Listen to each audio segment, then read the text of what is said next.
Hi, 2024ರಲ್ಲಿ ಎಷ್ಟು block film ಆಗಿದೆ, ಎಷ್ಟು ಬ್ಲಾಕ್ ಬಸ್ಟರ್ ಫಿಲಮ್, ಎಷ್ಟು ಫ್ಲಾಪ್ ಫಿಲಮ್ ಅಂತ ಮಾತಾಡ್ಕೋಣ. ಇವಾಗ ಆಲ್ಮೋಸ್ಟ್ ಎಲ್ಲ ಬ್ಲಾಕ್ ಬಸ್ಟರ್ ಫಿಲಮ್ ಮಾತಾಡೋಣ. 2024ರಲ್ಲಿ ಬಂದಿರುವಂತಹ ಫಿಲಮು ಅಧ್ಯಕ್ಷ. ಡೈರೆಕ್ಷನ್ ಬೈ ಅನಿಲ್ ಕುಮಾರ್ ಅವರು. ಸಾಂಗಿಂದ ಹಿಡಿದು, ಆಕ್ಟಿಂಗಿಂದ ಹಿಡಿದು, ಕಾಮಿಡಿ ಸೀನಿಂದ ಹಿಡಿದು ಎಲ್ಲ ಅದ್ಭುತವಾಗಿದೆ. ಚಿಕ್ಕಣ್ಣ ಅವ್ರು ನಟನೆ ಮಾಡ್ತಿರುವಂತಹ ಹೀರೋಯಿನ್ ತುಂಬ ಅದ್ಭುತವಾಗಿ ಆಕ್ಟಿಂಗ್ ಮಾಡಿದ್ದಾರೆ. ರವಿಶಂಕರ್ ಅವರು ಚೆನ್ನಾಗಿದೆ ಅವ್ರ ಆಕ್ಟಿಂಗು, ಅವರ ಅಪ್ಪ ಕ್ಯಾರೆಕ್ಟರ್ ಹೀರೋಯಿನ್ನು. ಇಷ್ಟು ಅದ್ಭುತವಾಗಿ ಮೂವಿ ಮಾಡಿರುವಂತಹ, ಇಷ್ಟು ಕಾಮಿಡಿ ಆಗಿದೆ, ತುಂಬ ಎಂಟರ್ಟೈನ್ಮೆಂಟ್ ಕೊಡುತ್ತೆ.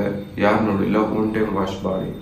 ಎಷ್ಟು ಜನ ಆಕ್ಟರ್ಸ್ ಇದ್ದಾರೆ ಅಂದ್ಬಿಟ್ಟು ನೋಡೋಣ. ಚಿಕ್ಕಣ್ಣ, ಮಾಲವಿಕಾ, ವಸುಪಾಲ್, ವೀಣಾ ಸುಂದರ್, ರವಿಶಂಕರ್ ಅವರು, ಸಾಧು ಕೋಕಿಲ್ ಅವರು, ಇಷ್ಟು ಜನ ಆಕ್ಟಿಂಗ್ ಇದ್ದಾರೆ.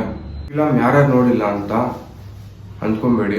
ಒನ್ ಟೈಮ್ ಎಲ್ಲರೂ ಟಿವಿದಲ್ಲೇ ಆಗಲಿ ಇಲ್ಲೇ ಆಗಲಿ ನೋಡಿ ಯಾವ ಥರ ಇದೆ ಅಂದ್ಬಿಟ್ಟು ಫುಲ್ಲು ಟೈಮ್ ಪಾಸ್ ಆಗಿರುವಂತಹ, ಫುಲ್ಲು ಅದ್ಭುತವಾಗಿ ಕನೆಕ್ಟ್ ಆಗ್ತಾ ಇರುತ್ತೆ ಫಿಲಮು. ಒನ್ ಟೈಮ್ ವಾಚ್ ಮಾಡಿ. ನೆಕ್ಸ್ಟ್ ಫಿಲಮ್ ಇಬ್ಬನಿ ತಬ್ಬಿದ ಅಲೆಯಲ್ಲಿ. ವಿಹಾನ್, ನಿಹಾರಿಕಾ, ಮಯೂರಿ ಇವ್ರ ಮೂವರ ಕಾಂಬಿನೇಷನಲ್ಲಿ ನಟನೆ ಮಾಡಿರುವಂಥ ಪೀಕ್ ಲವ್ ಸ್ಟೋರಿ. ಯಾವ ಥರ ಇದೆ ಅಂದರೆ ಹೆವಿ, ಲಾಸ್ಟಲ್ಲಿ ಮಾತ್ರ ಹೆವಿ ಇದೆ, ಮಾತ್ರ ಎಮೋಷನ್ಸು, ಆ ಫೀಲಿಂಗ್ಸು ತುಂಬ ಅರ್ಥ ಮಾಡ್ಕೊಳ್ಳೋದು ಅಷ್ಟು ಚೆನ್ನಾಗಿದೆ. ಆ ಟ್ರೈಲರ್ ಕಟ್ಟೆ ಆಗಲಿ, ಆ ಫಿಲಮೇ ಆಗಲಿ, ಫಸ್ಟಿಂದ ಲಾಸ್ಟ್ವರೆಗೂ ಎಲ್ಲ ಮೂವೀಸ್ಗಳು ನೆಕ್ಸ್ಟ್ ಬರುವಂತಹ ಈ ಥರ ಫ್ಯೂಚರ್ಸ್ಗಳು ಆಗುತ್ತಾ ಆಗಲ್ವಾ ಅನ್ನೋ ಥರ ತೋರಿಸಿದ್ದಾರೆ ಇದರಲ್ಲಿ. ಚೆನ್ನಾಗಿದೆ. ಇಬ್ಬನಿ ತಪ್ಪಿದ ಅಲೆಯಲ್ಲಿ. ಯಾರು ನೋಡಿಲ್ಲ ಒನ್ ಟೈಮ್ ವಾಚಬಲ್ ಮಾಡಿ. ಕೃಷ್ಣಂ ಪ್ರಳಯಂ ಸಖಿ ನೆಕ್ಸ್ಟ್ ಫಿಲಮ್. ಶ್ರೀನಿವಾಸ್ ರಾಜ್ ಅವರು ಡೈರೆಕ್ಷನ್ ಮಾಡಿರುವಂತಹ ಪಕ್ಕಾ ಲವ್ ಸ್ಟೋರಿ. ಮುಂದಕ್ಕೆ ಏನಾಗುತ್ತೆ ಅನ್ನೋ ಕಾನ್ಸೆಪ್ಟಲ್ಲಿ ತೆಗೆದಿದ್ದಾರೆ. ಮಾತ್ರ ತುಂಬ ಅದ್ಭುತವಾಗಿದೆ ಸ್ಟೋರಿ. ಮಾತ್ರ ಯಾರು ನೋಡಿದ್ರೆ ಇನ್ನೊಂದ್ಕಿಂತ ಹೋಗಿ ನೋಡೋಷ್ಟು ಸೀನ್ಗಳು ಇದ್ರಲ್ಲ ಇದ್ದಾವೆ, ಅಷ್ಟು ಚೆನ್ನಾಗಿದ್ದಾವೆ. ಸಾಧು ಕೋಕಿಲ್ ಅವ್ರ ಆಕ್ಟಿಂಗು, ರಂಗಾಯಣ ರಘು ಅವ್ರ ಆಕ್ಟಿಂಗು ತುಂಬ ಅದ್ಭುತ. ಅದಕ್ಕೆ ಅಂದ್ಬಿಟ್ಟು ಇನ್ನೊಂದ್ಕಿಂತ ಹೋಗಿ ನೋಡೋಷ್ಟು, ವೀಕ್ಷಣೆ ಮಾಡೋಷ್ಟು ಅಷ್ಟು ಕಾಮಿಡಿ ಇದೆ ಅದರಲ್ಲಿ. ರಂಗಾಯಣ ರಘು ಅವರ ಆ ತೆಲುಗು ಕನ್ವರ್ಟ್ ಆಗಿ ಕನ್ನಡ ಕನ್ವರ್ಟ್ ಆಗಿ ಮಾತಾಡ್ತಾರಲ್ಲ, ಅಷ್ಟು ಚೆನ್ನಾಗಿದೆ ಅವರು. ಆ ಒಂದೊಂದು ಡೈಲಾಗ್ಗಳು ಟೈಟಲ್ ಕೂತ್ಕೊಂಡು ಅಷ್ಟು ನೆಗಿಬೋದು, ಅಷ್ಟಿದೆ. ತುಂಬ ಸಸ್ಪೆನ್ಸ್ ಆಗಿದೆ ಫಿಲಮು. ಹೋಗ್ತಾ ಹೋಗ್ತಾ ಹೋಗ್ತಾ ಇನ್ನೇನಾಗುತ್ತೆ ಅನ್ನೋ ಮೂಮೆಂಟ್ ತಗೊಂಡ್ಬರುತ್ತೆ. ಭೀಮಾ, ದುನಿಯಾ ವಿಜಯ್ ಅವರು ಆಕ್ಟಿಂಗ್ ಮಾಡಿರುವಂತಹ, ಅವರೇ ಡೈರೆಕ್ಷನ್ ಮಾಡಿರುವಂತಹ, ಒಳ್ಳೆ ಕಂಟೆಂಟ್ ಇಟ್ಕೊಂಡು ಒಳ್ಳೆ ಸೂಪರಾಗಿ ಅದ್ಭುತವಾಗಿ ಡೈರೆಕ್ಷನ್ ಮಾಡಿದ್ದಾರೆ. ಪ್ರಿಯಾ ಅವರಾಗಿ ಪೋಲ್ಸ್ ಗೆಟಪ್ ಮಾಡಿದಾರಲ್ಲ, ತುಂಬ ಅದ್ಭುತವಾಗಿ ಮೂಡಿ ಬಂದಿದೆ. ಅವ್ರ ಗೆಟಪ್ ಒಂದೊಂದು ವಾಯ್ಸ್ಗಳು ಗೂಸ್ ಬಂಪ್ಸ್ ಆಗ್ತಿದೆ, ಅಷ್ಟಿದಾವೆ. ಅವರು ಡೈಲಾಗ್ಲಿ ಹಿಡ್ದು ಕಾಕ್ರೋಚ್ ಸುದಿ ಅವರು ಕೂಡ ಆಕ್ಟಿಂಗ್ ಚೆನ್ನಾಗಿ ಬಂದಿದೆ. ಡ್ರ್ಯಾಗನ್ ಮಂಜು ಅವ್ರ ಆಕ್ಟಿಂಗ್ ಮಾತ್ರ ಫುಲ್ ಅದ್ಭುತವಾಗಿ ಮಾಡಿಬಿಟ್ಟಿದ್ದಾರೆ. ಅಷ್ಟು ಚೆನ್ನಾಗಿದೆ ಫಿಲಮ್ ಮಾತ್ರ. ಆ ಕತೆ ತಕ್ಕನಂಗೆ ಎಲ್ಲರ ಕ್ಯಾರೆಕ್ಟ್ರು ಅಷ್ಟು ಅದ್ಭುತವಾಗಿ ಮೂಡಿ ಬಂದಿದೆ. ರಂಗಾಯಣ ರಘು ಅವ್ರು ಕೂಡ ಕ್ಯಾರೆಕ್ಟರ್ ಚೆನ್ನಾಗಿ ಮಾಡಿದ್ದಾರೆ. ತುಂಬ ಡೀಸೆಂಟ್ ಆಗಿದೆ ಇದರಲ್ಲಿ ಮಾತ್ರ. ಅಂದರೆ ತುಂಬ ಕಾಮಿಡಿ ಇಲ್ಲ, ಆ ಥರ ತುಂಬ ಸಸ್ಪೆನ್ಸ್ ಆಗಿ ಆ ಥರ ಸುಮ್ಮನೆ ಡೀಸೆಂಟ್ ಆಗಿದೆ. ರಂಗಾಯಣ ರಘು ಅವ್ರದ್ದು ಚೆನ್ನಾಗಿ ಮಾಡಿದ್ದಾರೆ. ಭೈರತಿ ರಣಗಲ್ ಒಳ್ಳೆ ಫಿಲಮ್ ಮಾಡಿದ್ದಾರೆ ಶಿವರಾಜ್ ಕುಮಾರ್ ಅವರು. ಡೈರೆಕ್ಟರ್ ಬಂದು ನರ್ತನ್ ಅವರು ಒಳ್ಳೆ ಫಿಲಮ್ ಕೊಟ್ಟಿದ್ದಾರೆ ಶಿವರಾಜ್ ಕುಮಾರ್ ಅವ್ರಿಗೆ. Full violence. ಆ ವೈಲೆನ್ಸ್ ನಿಮ್ಮ ಕೈಯಲ್ಲಿ ನೋಡೋಕ್ಕಾಗುತ್ತೆ ಅಂದರೆ ಶಿವರಾಜ್ ಕುಮಾರ್ ಅವರು ಫುಲ್ಲು ನೋಡೋದಕ್ಕೆ ಫುಲ್ ಅಲ್ಟಿಮೇಟ್ ಆಗಿರುತ್ತೆ. ಥಿಯೇಟ್ರಲ್ಲಿ ಹೋಗಿ ನೋಡ್ತಾ ಇದ್ರೆ ಫುಲ್ಲು ಗೂಸ್ ಬಂಪ್ಸ್ ಆಗಿರುತ್ತೆ. ಹಂಗೈತೆ ಈ ಫಿಲಮ್ಮು. ಎಲ್ಲರೂ ಆಕ್ಟರ್ ಪ್ರಕಾರ ಬಂದ್ರು ಆ ಫಿಲಮ್ಗೆ ಅಷ್ಟು ಸೂಪರಾಗಿ ಕನ್ವರ್ಟ್ ಆಗಿದೆ, ಅಷ್ಟು ಚೆನ್ನಾಗಿ ಬಂದಿದೆ. ಆಕ್ಟಿಂಗ್ ಸೂಪರ್ ಆಗಿ ಬಂದ್ರು ಅಷ್ಟು ವೈಲೆನ್ಸು. ಶಿವರಾಜ್ ಕುಮಾರ್ ಡೈಲಾಗು ಒಂದೊಂದು ಫುಲ್ಲು ಗೂಸ್ ಬಂಪ್ಸ್ ಆಗ್ತಿದೆ. ರುಕ್ಮಿಣಿ, ರಾಹುಲ್, ವಸಿಷ್ಠ, ದೇವರಾಜ್, ಅವಿನಾಶ್ ಒಳ್ಳೊಳ್ಳೆ ಆಗ್ತಿದ್ದಾರೆ. ಇಷ್ಟು ಜನ ಇದ್ದಾರೆ. ಯುವರಾಜ್ ಕುಮಾರ್ ಮೂವಿ ತುಂಬ ಹೆವಿ ಕಲೆಕ್ಷನ್ ಮಾಡಿದೆ. ಅದು ಕೂಡ ತುಂಬ ಚೆನ್ನಾಗಿ ಓಡಿದೆ ಯುವರಾಜ್ ಕುಮಾರ್ ಅವ್ರದ್ದು. ಪಕ್ಕ ಕಮರ್ಷಿಯಲ್ ಫೈಟಿಂಗ್ಸು ತುಂಬ ಚೆನ್ನಾಗಿ ಬಂದಿದೆ. ಫೈಟಿಂಗ್ಸ್ ಮಾತ್ರ ಕಾಲೇಜ್ ಸ್ಟೋರಿ, ಅವ್ರ ಫುಡ್ ಡೆಲಿವರಿ ಸ್ಟೋರಿ, ಆ ಲವ್ ಸ್ಟೋರಿ ಅದು ತುಂಬ ಚೆನ್ನಾಗಿದೆ. ತುಂಬ ಕುತೂಹಲದಿಂದ ಇದೆ ಕೇಳೋದಕ್ಕಂತೂ. ತುಂಬ ಚೆನ್ನಾಗಿದೆ. ಆ ಬೈಕ್ ಸೀನ್ಸು, ಕಾಲೇಜ್ ಬೈಕ್ ಸೀನ್ಸೇ ಆಗಲಿ, ಡೆಲಿವರಿ ಜಾಬಲ್ಲಿ ಹೋಗ್ತಿರೋ ಮೂಮೆಂಟ್ಗಳು, ನೋಡ್ಸಿರೋ ಗೆಟಪ್ಸ್ಗಳು ಎಲ್ಲ ತುಂಬ ಚೆನ್ನಾಗಿದೆ. ಆಕ್ಟಿಂಗ್ ನೋಡೋಣ. ಸಪ್ತಮಿ ಗೌಡ, ಕಿಶೋರ್, ಪ್ರಕಾಶ್ ರಾಜ್, ಅಚ್ಯುತ್ ಕುಮಾರ್. ಇದೇ ಜನವರಿ 2025ನೇ ತಾರೀಕು 6ನೇ ತಾರೀಕು ಎಕ್ಕ ಅನ್ನೋ ಫಿಲಮ್ ಬರ್ತಾ ಇದೆ ನೋಡಿ.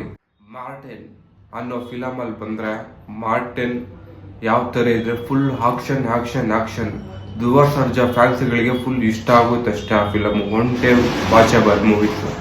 ಅಂದರೆ ಧ್ರುವ ಸರ್ಜನನ್ನ ಎಲ್ಲದರಲ್ಲೂ ಪೊಗರುದ್ರಲ್ಲಿ, ಇವಾಗ ಮಾರ್ಟಿನಲ್ಲಿ ಒಂದೇ ಸೀಕ್ವಲ್ ಆಗಿ ತೋರಿಸಿ, ಒಂದೇ ಬಾಡಿ ಬಿಲ್ಡಲ್ ಆಗಿ ತೋರಿಸಿ ಅದು ಚೆನ್ನಾಗಿದೆ. ಅದು ಡಿಫ್ರೆಂಟ್ ಆಗಿ ಸಿಂಪಲ್ ಆಗಿ ಯೂಸ್ ಮಾಡಬೇಕಾಗಿತ್ತು AP ಅರ್ಜುನ್ ಅವರು. ಅದನ್ನ ಬಿಟ್ಟರೆ ಲವ್ ಸ್ಟೋರಿನ ಅಷ್ಟೊಂದು ಏನು ತೋರಿಸಿಲ್ಲ. ಅರ್ಜುನ್ ಸರ್ಜಾ ಅವರೇ ರೈಟರ್ ಮಾಡಿರುವಂತೆ, AP ಅರ್ಜುನ್ ಡೈರೆಕ್ಷನ್ ಮಾಡಿರುವಂತೆ. ಫುಲ್ಲು ಏನು ಚೆನ್ನಾಗಿದೆ ಅಂದರೆ ಸಾಂಗ್ ಒಂದು ಚೆನ್ನಾಗಿದೆ. ಆ ಚೇಸಿಂಗ್ ಮಾಡೋ ಸಾಂಗ್ ಮ್ಯೂಸಿಕ್ ಆಗಲಿ, ಬ್ಯಾಕ್ಗ್ರೌಂಡ್ ಎಮೋಷನ್ಸ್ ಆಗಲಿ ಅದು ಚೆನ್ನಾಗಿರ. ಒಂಬಾಳೆ ಫಿಲಮ್ ನಿರ್ಮಾಪಣೆ ಮಾಡ್ತಿರುವಂತಹ ಪ್ರಶಾಂತ್ ನೀಲ್ ಅವರು ಕಥೆ ನಿರ್ಮಾಣ ಮಾಡಿರೋದು. ಡೈರೆಕ್ಟರ್ ಸೂರ್ಯ ಅವರು ತುಂಬ ಅದ್ಭುತ ತೆಗೆದಿದ್ದಾರೆ. ಆ ಸೀಕ್ವಲೇ ಆಗಲಿ, ಎಲ್ಲರೂ KGF ಅಂತಾರೆ. KGF ಬೇರೆ ಲೆವೆಲ್ ಆಗೈತೆ, ಬಗೀರನೇ ಬೇರೆ ಲೆವೆಲ್ಗೆ ಕರ್ಕೊಂಡು ಹೋಗುತ್ತೆ. ಅದ್ರಲ್ಲೆಲ್ಲ ಬೇರೆ ವಿಷಯನೇ ಇಲ್ಲ, ಬೇರೆ ಮಾತೇ ಇಲ್ಲ. ಅದೇ ಬೇರೆ ಕಂಟೆಂಟು, ಇದೇ ಬೇರೆ ಕಂಟೆಂಟು. ಶ್ರೀಮುರಳಿ ಆಕ್ಟಿಂಗ್ ಮಾತ್ರ ಫುಲ್ಲು ಚಿಂದಿ. ಎಲ್ಲಿ ಡೀಸೆಂಟಾಗಿ ಇರಬೇಕು ಅಷ್ಟೇ ಡೀಸೆಂಟಾಗಿದ್ದಾರೆ, ಎಲ್ಲಿ ಎಮೋಷನ್ಸ್ನಾಗಿ ಇರಬೇಕು ಅಷ್ಟೇ ಮಾತಾಡಿದ್ದಾರೆ. ಎಲ್ಲೂ ಜಾಸ್ತಿ ಓವರಾಗೂ ಮಾತಾಡಿಲ್ಲ. ಎಷ್ಟು ಫೈಟ್ ಇದೆ ಅಂದರೆ ತುಂಬ ಚೆನ್ನಾಗಿದೆ. ಆ ಬಗೀರ ಕ್ಯಾರೆಕ್ಟ್ರಲ್ಲಿ ಮಾಸ್ಕ್ ಹಾಕೊಂಡು ಹೋಗಿ ಬಂದು ಎಷ್ಟು ಜನ ವಿಲನ್ ಹೇಳಿದ್ದಾರೆ ಅಂದರೆ ಇಷ್ಟು ಜನ ವಿಲನ್ ಇಟ್ಕೊಂಡು ಎಷ್ಟು ತೋರಿಸಿದ್ದಾರೆ ಅಂದರೆ ಇದು ಕತೆ ತುಂಬ ಚೆನ್ನಾಗಿದೆ.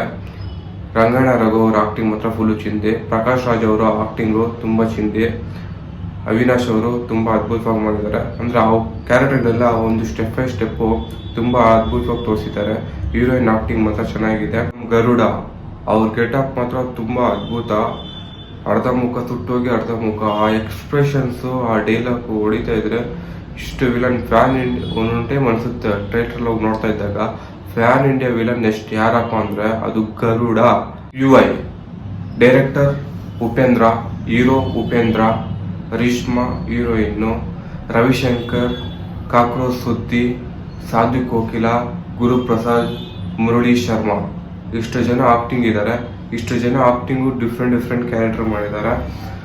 UI ಫಿಲಮ್ ನೋಡಿದರೆ ಒಂದು ಟೈಮ್ ನೀವು ನೋಡಿದ್ರೆ ನಾನು ಹೇಳ್ತಿರೋದಕ್ಕೂ ಅದಕ್ಕೂ ಅರ್ಥ ಆಗ್ತಿದೆ, ಸೀಕ್ವಲ್ ಏನಾದರೂ ಇದೆಯಾ ಅಂತ ನೋಡ್ಕೊಳ್ಳಿ. ಅಷ್ಟು ಡಿಫ್ರೆಂಟ್ ಕ್ಯಾರೆಕ್ಟರ್ ಯೂಸ್ ಮಾಡಿದ್ದಾರೆ.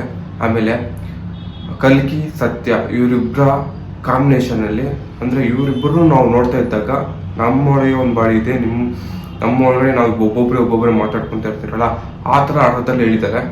ಈ ಫಿಲಿಮಲ್ಲಿ ಒಂದು ಸತ್ಯವಂತನೇ ನುಡಿಸ್ತಾನೆ, ಇನ್ನೊಂದು ಈ ದೇಶನೇ ಆಳಿಸ್ತೀನಿ, ಎಲ್ಲರನ್ನೂ ಸಾಯಿಸ್ತೀನಿ. ಇದೆಲ್ಲ ಯಾರಿಗೋಸ್ಕರ? ಅಮ್ಮಗೋಸ್ಕರ. ಸತ್ಯವನ್ನೇ ನಂಬುತ್ತೇನೆ, ಸತ್ಯವನ್ನೇ ಮಾತಾಡ್ತೇನೆ, ಅದೇ ಹೇಳಿದ್ದಾರೆ. ಮ್ಯಾಕ್ಸ್ ಮೂವಿ ಫುಲ್ಲು ಚಿಂದಿ ಬ್ರೋ. ಕಿಚ್ಚ ಸುದೀಪ್ ಅವ್ರ ಆಕ್ಟಿಂಗ್ ಮಾತ್ರ ಫುಲ್ಲು ಅದ್ಭುತ. ಒಂದು ಐಟಮ್ ಸಾಂಗ್ ಇದೆ ಇದರಲ್ಲಿ. ಎಲ್ಲ ಸಾಂಗ್ಸ್ಗಳು ಕಿಚ್ಚ ಸುದೀಪ್ ಅಲ್ಲಿ ಅವರೇ ಆಡ್ತಿರೋ ತೋರಿಸಿದ್ದಾರೆ. ಇದರಲ್ಲಿ ಸಾಂಗ್ ಮಾತ್ರ ಚೆನ್ನಾಗಿದ್ದಾವೆ. ಡಿಫ್ರೆಂಟ್ ಸೀಕ್ವಲ್ ಆಗಿ ಹೋಗ್ತಿರುತ್ತೆ ಸಾಂಗ್ ಮಾತ್ರ. ಅದರಲ್ಲಿ ರೂಪ ಅನ್ನೋ ಕ್ಯಾರೆಕ್ಟರ್ ಮಾತ್ರ ಫುಲ್ಲು ಚೆನ್ನಾಗಿ ಮಾಡಿದ್ದಾರೆ. ಲಕ್ಷ್ಮಿ ಅವರು, ಸುನಿಲ್ ಅವರು ಆಕ್ಟಿಂಗ್ ಮಾಡಿದ್ದಾರೆ ವಿಲನ್ ಕ್ಯಾರೆಕ್ಟ್ರು. ವಂಶಿ ಕೃಷ್ಣ ಅವರು ವಿಲನ್ ಆಗಿ ಆಕ್ಟಿಂಗ್ ಮಾಡಿದ್ದಾರೆ. ಒಂದು ಡೇದಲ್ಲಿ ಎಲ್ಲ ಮೂವಿ ತೋರಿಸ್ತಾರೆ.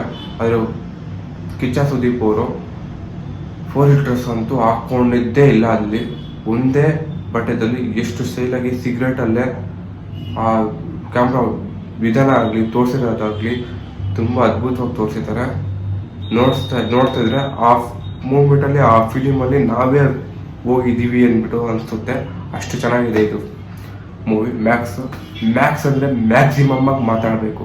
ಈ ವಿಡಿಯೋ ನೋಡೋದಕ್ಕೆ ಧನ್ಯವಾದಗಳು. ನ್ಯೂ ಮೂವಿ ಅಪ್ಡೇಟ್ಸ್ಗಾಗಿ ಸಬ್ಸ್ಕ್ರೈಬ್ ಮಾಡಿ.